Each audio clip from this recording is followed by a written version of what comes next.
Hello friends, in this video I will show how to open Start menu on the left side of the screen in Windows 11.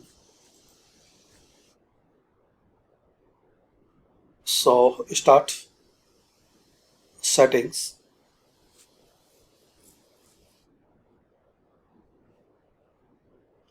Now here click on personalization.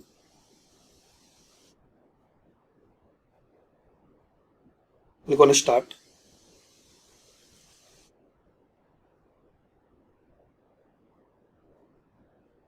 Click on taskbar behavior.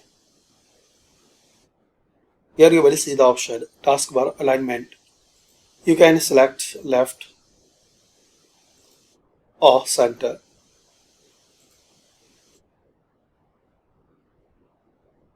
So select as your need.